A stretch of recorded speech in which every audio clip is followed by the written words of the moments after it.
പാലാരിവട്ടം പാലം എന്റെ നേതാവാണ്, എന്റെ ജില്ലക്കാരനാണ് ബഹുമാന്യനായ VK ഇബ്രാഹിം കുഞ്ഞ് സാഹിബ്.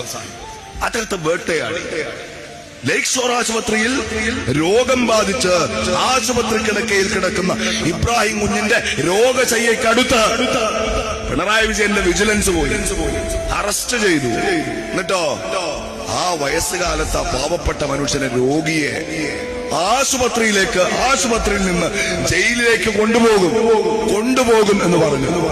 ഇബ്രാഹിം സാഹിബ് കോടതിയെ സമീപിച്ചപ്പോ അദ്ദേഹത്തിന്റെ രോഗത്തിന്റെ ഗൗരവാവസ്ഥ കോടതിക്ക് ബോധ്യപ്പെട്ടപ്പോ അദ്ദേഹത്തിനെതിരെ ഉന്നയിക്കപ്പെടുന്ന ആരോപണങ്ങൾ ബാലിശമാണ് എന്ന് കോടതിക്ക് തോന്നിയപ്പോ അദ്ദേഹത്തിന് അറസ്റ്റ് ചെയ്ത ഉടനെ ജാമ്യം 400 പാലങ്ങൾ ഉണ്ടാക്കിയ, ഇത്രയും റോഡുകൾ നിർമ്മിച്ച ഞങ്ങളുടെ ജില്ലയുടെ അഭിമാനമായിരുന്ന മുസ്ലിം ലീഗ് നേതാവിന് ഭാഗ്യവശാൽ, ഞാൻ പറഞ്ഞാൽ അള്ളാഹുവിന്റെ അനുഗ്രഹത്താൽ ജയിലിൽ പോകേണ്ടി വന്നില്ല. ഞാൻ നിങ്ങളോട് ചോദിക്കട്ടെ, പാലാരിവട്ടം പാലം അത് തകർന്നു, അത് പൊളിഞ്ഞു വീണു. നിങ്ങൾ എവിടെയെങ്കിലും കണ്ടില്ല?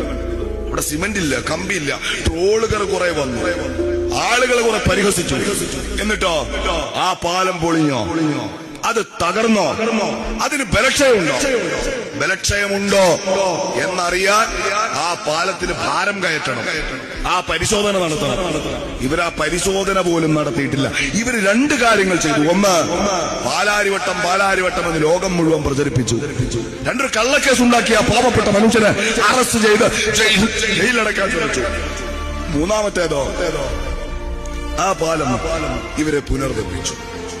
ഇത്രയാണ്. ആ പാലം പൊളിഞ്ഞിട്ടില്ല. ആ പാലത്തിന് ബലക്ഷയമുണ്ട് എന്ന് CPM പറയുമ്പോ കയ്യാമവും കൊണ്ട് കേരളത്തിലെ ഒരു മുതിർന്ന രാഷ്ട്രീയ നേതാവിന്റെ രോഗശയ്യയിൽ നിങ്ങൾക്ക് ചെന്ന് നിൽക്കാമെങ്കിൽ അതേ ലോജിക്ക് വെച്ച് തിരിച്ചൊന്ന് ചോദിക്കട്ടെ സഖാവേ, കൂരിയാട്ട ഹൈവേ തകർന്നാൽ അതിന് ഉത്തരം പറയേണ്ടത് ആരാ? റീൽസ് എടുക്കുന്ന കാലത്തെ ഞങ്ങൾക്കറിയാം പുന്നാര വരുമോ ഇതിനകത്തൊരു റോളില്ല എന്ന്. ഇത് പണിയുന്നത് ദേശീയപാത അതോറിറ്റിയാണ്, അതിന്റെ മന്ത്രി നിതിൻ ഗഡ്കരിയാണ്.